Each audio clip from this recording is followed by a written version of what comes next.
वक्त की बड़ी खबर के साथ सुबह में शामिल हुए चर्चित नेता अब्दुल अजीम, मंत्री ओम प्रकाश राजभर ने ज्वाइन कराई पार्टी। बड़ी खबर आपको बताई जा रही है, जहां सुबह में शामिल हुए हैं चर्चित नेता अब्दुल अजीम, मंत्री ओम प्रकाश राजभर ने पार्टी ज्वाइन करवाई है। निषाद पार्टी ने ठुकराया तो सुभाषपा ने अपनाया है। अब्दुल अजीम पर बीते दिनों हमला हुआ था, जिसके बाद ये खबर सामने आई है। ओम प्रकाश राजभर ने अब्दुल अजीम को बड़ी जिम्मेदारी दी है। बड़ी खबर आपको बताई जा रही है, जहां सुभाषपा में शामिल हुए चर्चित नेता अब्दुल अजीम, मंत्री ओम प्रकाश राजभर ने उन्हें पार्टी ज्वाइन कराई है। सुभाषपा में शामिल हुए हैं चर्चित नेता अब्दुल अजीम। बड़ी खबर आपको बताई जा रही है, जहां मंत्री ओम प्रकाश राजभर ने अब्दुल अजीम को पार्टी ज्वाइन कराई है। निषाद पार्टी से ठुकराया गया तो सुभाषपा ने अपना लिया है। बड़ी खबर आपको बताई जा रही है, अब्दुल अजीम पर बीते दिनों हमला भी हुआ था, जिसके बाद ये बड़ी खबर आई है। अब्दुल अजीम ने सुभाषपा को ज्वाइन कर लिया है। ओम प्रकाश राजभर ने अब्दुल अजीम को बड़ी जिम्मेदारी दी है। बड़ी खबर आपको बताई जा रही है, जहां सुभाषपा में शामिल हुए हैं चर्चित नेता अब्दुल अजीम।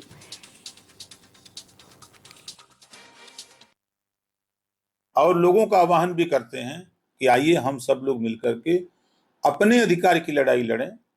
और तो उस कड़ी में आज जो हमारे अब्दुल अजीम जी पार्टी ज्वाइन किए हैं, इनका स्वागत और अभिनंदन है। इनके पार्टी में ज्वाइन करने से पार्टी को ताकत और बल मिलेगा और निश्चित है कि वो दिन दूर नहीं है कि पूरे प्रदेश ही नहीं, पूरे देश का अति पिछड़ा इस बात के लिए सोचने पर मजबूर होगा कि नहीं, ओम प्रकाश राजभर जो कहते हैं वो सही कहते हैं। 27% आरक्षण को बांट करके सबको बराबर का अधिकार दिया जाए, ताकि सभी समाज के लोग थाने, ब्लॉक, तहसील, जिले पर आना शुरू कर दें। कि इंसल्ट फॉर इंजरी, चोट और अपमान, निश्चित है कि जिनको अब्दुल अजीम से नुकसान हो रहा होगा, राजनीतिक नुकसान हो रहा होगा, तो ऐसे लोग धरातल पे जो रेंगते रहते हैं, नुकसान है तो कोई ना कोई खुराफाते करते हैं। तो कहीं किसी के ऊपर बम फेंक देना, किसी को गोली चला देना, जान से मार देना, ये सब तरह तरह की घटनाएं बराबर होती रहती हैं। उसी के शिकार ये हुए होंगे। और एक समाज में एक अच्छी अपनी जान और पहचान समाज में है, एक ताकत है। नेता वही है जिसके पीछे जनता है। तो निश्चित है कि जो घटना है हम उसकी निंदा करते हैं, ऐसी घटना नहीं होनी चाहिए। पर ज्यादा जानकारी के साथ सीधे जुड़ेंगे संवाददाता मिथिलेश कुमार से। मिथिलेश, जिस तरीके से सुभाषपा ज्वाइन की गई है अब्दुल अजीम ने, क्या कुछ देखने को मिल रहा है और क्या कुछ चर्चाएं चल रही हैं? ये आपको बता दें कि बीते दिनों पूर्व नेता अब्दुल अजीम पर हमला हुआ था और हमला होने के बाद ही ये निषाद पार्टी में थे और निषाद पार्टी ने इनसे पल्ला झाड़ लिया। उसके बाद ये जो है चर्चाओं की सुर्खियां तेज हो चुकी थी और आखिरकार जो है अब्दुल अजीम ने अब जो है सुभाषपा को ज्वाइन कर लिया है, जिसके बाद मंत्री ओम प्रकाश राजभर का बयान भी सामने आया है। उन्होंने कहा है कि इनके शामिल होने से पार्टी को ताकत मिलेगा और निश्चित तौर पर जिस तरह से इनके साथ पहले घटना हुई और उसके बाद निषाद पार्टी ने पल्ला झाड़ लिया और उनका साथ नहीं दिया, तो कहीं ना कहीं अब ये है जो है इन्होंने सुभाषपा को ज्वाइन कर लिया है। और साफ तरीके से मंत्री ओम प्रकाश राजभर ने मैसेज भी दिया है और इनका साफ तरीके से कहना है कि इनकी जो बड़ी जिम्मेदारी उन पर दी गई है और निश्चित तौर पर ये समाज हित और जनहित के बारे में ये लगातार जो है पार्टी के माध्यम से कार्य करेंगे। जी बिल्कुल मिथिलेश, जिस तरीके से आपने बताया बीते दिनों हमला हुआ था, निषाद पार्टी ने फिर इनसे पल्ला झाड़ लिया, तो निषाद पार्टी ने जब इन्हें पार्टी से निष्कासित किया या फिर बाहर निकाला, तो क्या कुछ रीजन दिए गए, क्या कुछ वजह दी गई?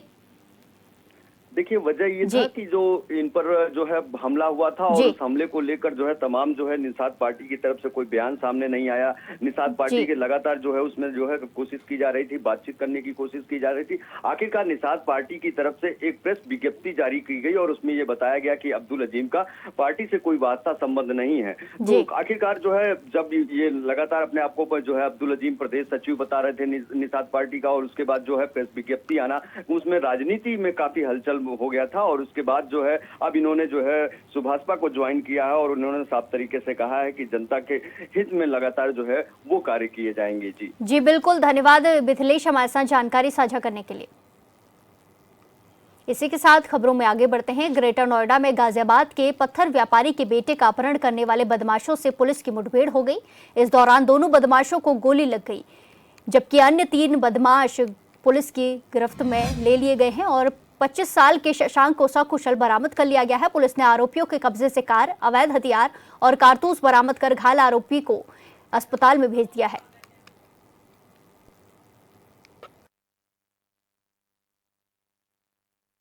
नौ सितंबर 2025 को थाना दंकौर पे एक व्यक्ति जिनका नाम राम प्रकाश गुप्ता है, गाजियाबाद में टाइल्स और पत्थर का इनका कारोबार है। इन्होंने थाना दंकौर पे सूचना दी कि इनका 25 वर्षीय पोता शशांक गुप्ता घर से निकला था और उसके बाद नेहरू नगर घर से निकलने के बाद वो वापस घर नहीं आया है। इसी क्रम में उसकी जो कार है वो यमुना एक्सप्रेसवे पे पाई गई। इस संबंध में तत्काल थाना दंकौर पे अभियोग पंजीकृत हुआ। सीपी मैम और जॉइंट सीपी सर के निर्देशन में इसमें स्वाट टीम, थाना दंकौर की टीम, बीटा इकोटेक 1 की टीम का गठन हुआ और इसमें जब साक्ष्य संकलन किया गया तो इसमें एक गैंग प्रकाश में आया जिसकी इलीगल कस्टडी में शशांक गुप्ता था। 5 दिन लगातार ये ऑपरेशन चला और इस ऑपरेशन के क्रम में आज जो अपहृत लड़का शशांक गुप्ता था उसको सकुशल सेफली बरामद किया गया है। इसमें 2 अभियुक्त के मुठभेड़ में घायल होने की सूचना पे यहाँ पे टीम्स आई और 2 अभियुक्त इसमें मुठभेड़ में घायल हुए हैं। 3 अन्य अभियुक्त इसमें गिरफ्तार हुए हैं। साक्ष्य संकलन शेष है, बाकी जानकारी शीघ्र साझा करी जाएगी। इस खबर पर ज्यादा जानकारी के साथ सीधे जोड़ेंगे संवाददाता अभिषेक भाटी से। अभिषेक, जिस तरीके से अपहरण का पूरा मामला सामने आया था, पुलिस ने अपराधियों को गिरफ्तार भी कर लिया है, ऐसे में बच्चे की क्या कुछ हालत बनी हुई है? जी बिल्कुल, पुलिस के अनुसार 9 सितंबर को गाजियाबाद निवासी पीड़ित ने ग्रेटर नोएडा दंकौर थाने में रिपोर्ट दर्ज कराई थी कि उसका पोता जो कि सुबह घर से निकला था लेकिन शाम तक घर नहीं पहुंचा है। तो कहीं ना कहीं पुलिस ने इस मामले में अपहरण की रिपोर्ट जो दर्ज कर ली थी और पुलिस टीम को अपहृत युवक की बलेनो गाड़ी लावारिस हालत में ग्रेटर नोएडा के यमुना एक्सप्रेस पर मिली थी। इस मामले में पुलिस ने रिपोर्ट दर्ज कर ली थी और आरोपियों की तलाश जारी कर दी थी, जिसमें कई टीमों का गठन हुआ, जिसमें थाना बीटा 2, इकोटेक 1 और सर्वेलेंस टीम, कई ऐसी टीमें मौजूद थी जिसमें पुलिस को सूचना मिली थी कि जो आरोपी हैं वो 2 आरोपी ग्रेटर नोएडा में कहीं रास्ते से निकल रहे हैं, जिसमें घेराबंदी करके इन आरोपियों को पकड़ा गया, जिसमें 5 आरोपियों में से 2 आरोपी जो है वो मुठभेड़ में घायल भी हो गए और 3 आरोपियों को बरामद कर लिया गया।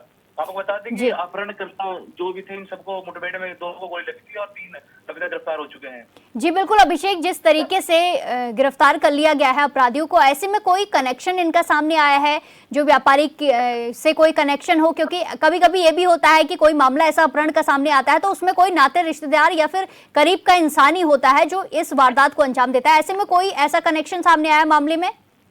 जी बिल्कुल, इस मामले की पूरी जांच जो नोएडा डीसीपी द्वारा करी जा रही है। अभी तक ऐसा कोई मामला सामने निकल कर नहीं आया है कि आखिर कौन इस मामले में शामिल था।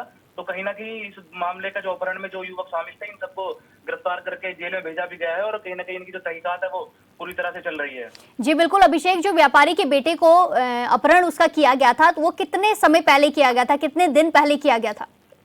जी 9 सितंबर की ये बात है जब व्यापारी का जो पत्थर व्यापारी गाजियाबाद के रहने वाले जिनका बेटा 9 तारीख को कॉलेज से निकला था लेकिन शाम तक वो घर नहीं पहुंच पाया, जिसको चलते ग्रेटर नोएडा में ये तहरीर उसके दादा द्वारा दी गई थी कि हमारा बेटा जो घर नहीं पहुंचा है। तो कहीं ना कहीं तो पूरा मामला जो है ग्रेटर नोएडा एक्सप्रेस का था और पुलिस ने काफी अच्छे तरीके से इस मामले को पूरे अपने संयुक्त में लेके उनकी गिरफ्तारी करी है। जी बिल्कुल, धन्यवाद अभिषेक हमारे साथ तमाम जानकारी साझा करने के लिए। इसी सहारनपुर में पुलिस वालों के रिश्वत लेने का एक वीडियो सामने आया है। ये रिश्वत बजरी लदे वाहनों को पास के लिए ली जा रही थी। पुलिस चौकी पर तैनात हेड कांस्टेबल बजरी लदे वाहनों के नंबर रजिस्टर पर नोट कर रहा है, वहीं एक दरोगा रुपए गिनता हुआ दिखाई दे रहा है। वीडियो में सुनाई दे रहा है कि पुलिसकर्मी खनन माफियाओं से बिना रॉयल्टी वाले वाहन की एंट्री फीस के नाम पर 2500 रुपए वसूल रहे हैं। 9 वाहनों को निकलवाने के एवज में माफिया ने कुल 22,500 रुपए पुलिसकर्मियों को दिए। ये वीडियो पठेट क्षेत्र की चिलकाना पुलिस चौकी का है। अवगत कराना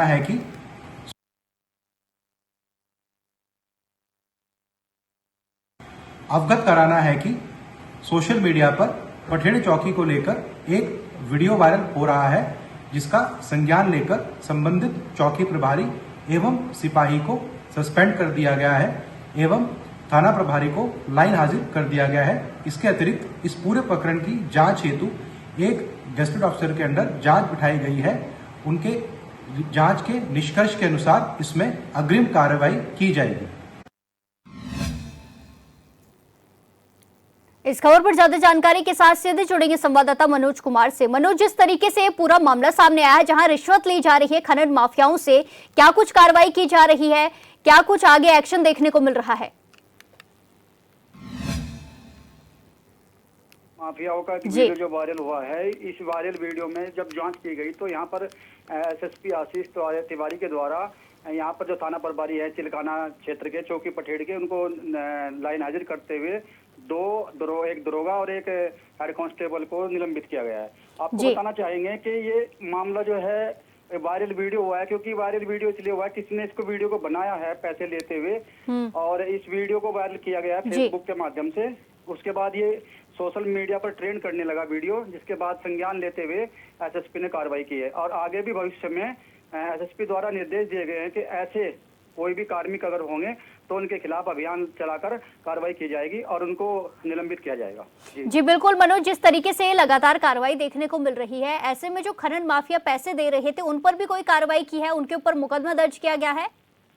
जी, खनन माफिया जो है उनकी जांच पड़ताल की जा रही है, वीडियो के माध्यम से जांच की जा रही है कि ये कौन खनन माफिया हैं जो पुलिस कर्मियों को रिश्वत दे रहे थे, जिनके माध्यम से इतना बड़ा घोटाला सामने आया है। क्योंकि ये मालूम करना है कि ये कब से चल रहा है खेल, ये बहुत बड़ा खेल मानने में आया कि ये ऐसा नहीं है कि आज ही वीडियो बनाई गई हो, आज ही ये खेल शुरू हुआ हो। ये इस खेल के बारे में विस्तृत ब्यौरा जुटाया जा रहा है कि ये कितने दिन से खेल चल रहा है, कब से ऐसा हो रहा है कि पुलिस वालों को रिश्वत देकर अवैध काम चल रहा है, बजरी के अवैध खनन के अवैध ट्रक जो है वो पास किए जा रहे हैं। जी बिल्कुल मनोज, जिस तरीके से कार्रवाई भी देखने को मिली, ऐसे ही पहले भी कोई मामला सामने आ चुका है या फिर वीडियो ही सामने आने के बाद पुलिस एक्शन मोड में आई है? नहीं, इससे पहले ऐसा कोई मामला संज्ञान में नहीं आया था, लेकिन हाँ ये जो वीडियो वायरल हुआ है इससे पुलिस महकमे में हड़कंप मचा है और एसएसपी ने त्वरित कार्रवाई करते हुए कार्रवाई की है। जी बिल्कुल, धन्यवाद मनोज हमारे साथ तमाम जानकारी साझा करने के लिए। इसी के साथ खबरों में आगे बढ़ते हैं। यूपी में सीतापुर जनपद के हर गांव को आदर्श नगर पंचायत का दर्जा दिया गया है, लेकिन आरोप है कि सिर्फ नगर पंचायत को आदर्श का दर्जा ही दिया गया है। यहां विकास कार्यों में भ्रष्टाचार किया जा रहा है, जिसका भुगतान कई वार्डों के लोग भुगत रहे हैं।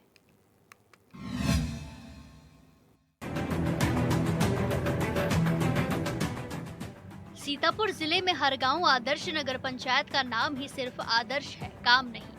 आदर्श नगर पंचायत के मोहल्ला काजी टोला में सफाई व्यवस्था न होने से संक्रमण का खतरा बढ़ गया है। मोहल्ले वासी गंभीर जानलेवा बीमारियों की चपेट में आ रहे हैं। स्थानीय लोगों ने बताया कि जब से नाले निर्माण कार्य हुआ है, साफ सफाई के नाम पर महज खानापूर्ति की गई है। समस्या ये है, नाला उला साफ नहीं होते हैं, डेंगू बुखार चल रहा है, 5 साल से ये सुनवाई नहीं है इस पर। अच्छा, तो शिकायत नहीं की आपने? शिकायत करते हैं, सुनवाई कोई नहीं लेते हैं। अच्छा, चेयरमैन तो बहुत दावे करते हैं साफ सफाई हो रही है, नालियां बन रही हैं। चेयरमैन उसी गली में साफ करवाते होंगे अपने मोहल्ले में, इस पार मोहल्ले में कोई नहीं सुनवाई है। अच्छा, हाँ, तो सरकार तो बहुत करोड़ों रुपए खर्च कर रही है साफ सफाई तो पे। सरकार कर रही है, सरकार चेयरमैन जाने, और हम लोग गरीब गुनी की कोई सुनवाई नहीं है। अच्छा, तो आपने जिले पे नहीं कोई शिकायत की? जिले पे सब हमने कही थी, कोई सुनवाई नहीं लेते हैं। अच्छा, सुनवाई नहीं हो रही। हाँ। है कितने दिन से अच्छा, बहुत भैया गंदगी वो भरी पड़ी है, तो यहाँ बीमारी भी फैल रही है। और क्या नहीं फैलती है, बिल्कुल फैलती है बीमारी। तो शिकायत नहीं कर रही है आप लोग चेयरमैन से? हम अकेले क्या करें। अच्छा, तो मोहल्ले वाले तो बता रहे हैं सब शिकायत कर रहे मोहल्ले हैं। वाले क्या बता रहे हैं, हमारे इधर आते ही नहीं है, उधर ही साफ करके चले जाते हैं। साफ सफाई के लिए पर्याप्त सफाई कर्मचारी तैनात हैं। कई स्थानों पर ना तो वाहन है, ना ही सफाई कर्मचारी, यानी व्यवस्था पूरी तरह से ठप है। नगर पंचायत वार्डों की सफाई व्यवस्था बेहतर करने और कचरा वैज्ञानिक ढंग से निपटाने के उद्देश्य से बनाए गए ये केंद्र आज सफेद हाथी की तरह खड़े हैं। करोड़ों की सरकारी राशि खर्च होने के बावजूद नतीजा शून्य है। अधिकतर नगर पंचायत वार्डों में ना तो सभासद गंभीरता से ले रहे हैं और ना ही नगर पंचायत का अधिकारी। कि नाला जब से बना है तब से सफाई उफाई नहीं हो रही है, और यहाँ पर पानी इतना बारिश हुआ सब भल जाती, तो उतर गंदा पानी सब कोई जा रहे हैं। और कबहू जब उनसे कहा तो यह कहती हैं देखो आगे देखा जाएगा, सफाई होगी या नहीं होगी। कही तो रहे मेरे घर में भी जा रहा है पानी निकासी की निकासी नहीं हो रही है। नाला के हैं जब कहा तो वे कोई काने नहीं करते हैं। ना मेंबर से कहते गए हैं, कई दफे कहे हैं। अच्छा, मेंबर से आपने कहा? हाँ, कई दफे कहे हैं कि नाला ये साफ करवाओ, तो कहते हैं साफ हो जाएगा, फिर भी कार्रवाई नहीं करती है। कौन सा वार्ड है ये काजी मोहल्ला। स्थानीय लोगों का कहना है कि कहीं संसाधन की कमी बताकर काम रोका गया है, तो कहीं नगर पंचायतों की उदासीनता ने करोड़ों की योजनाओं को बर्बादी के कगार पर पहुंचा दिया है। कई वार्डों में पानी निकासी की उचित व्यवस्था नहीं है, क्योंकि यहाँ पर गंदगी का अंबार लगा हुआ है। कई महीनों से कोई गतिविधि नहीं है। मामला ये है, अगर नगर पंचायत भी खबर करी है तो आते हैं काम करने वाले, वो थोड़ा काम किया चले गए। कम से कम ये साल 1.5 साल से पड़ा हुआ है।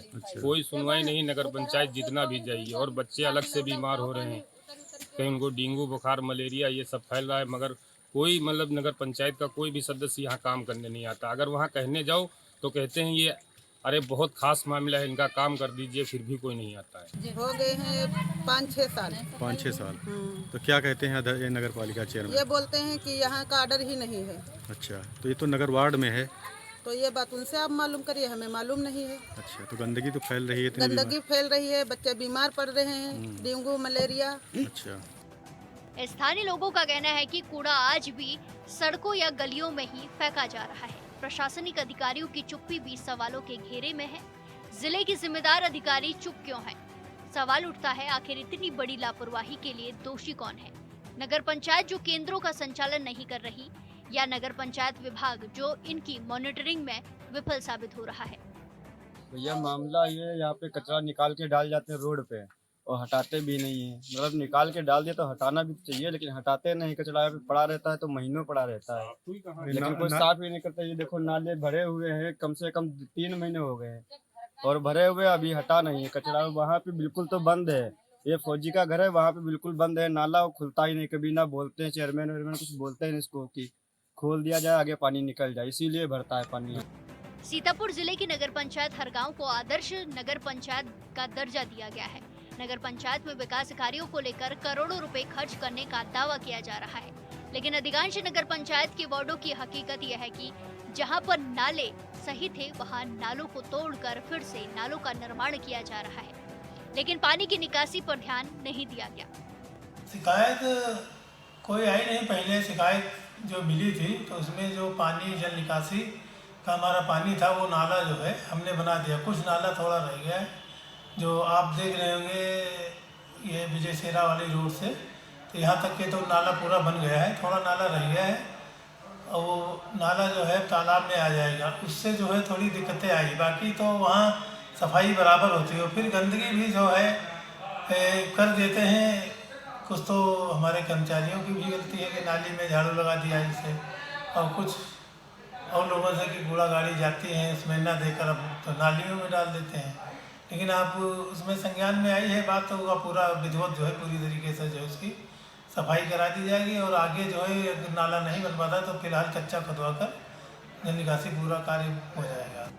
पूरे नगर पंचायत वार्डों में पानी निकासी न होने के कारण नालों में पानी हर मोहल्ले में भरा हुआ है, जिसके कारण मच्छरों का प्रकोप बढ़ गया है। डेंगू, टाइफाइड जैसी बीमारियों से मोहल्ले वासी परेशान हैं। शिकायत करने के बाद भी समस्याओं का समाधान नहीं हुआ है। सीतापुर से ज्योति कुमार की रिपोर्ट।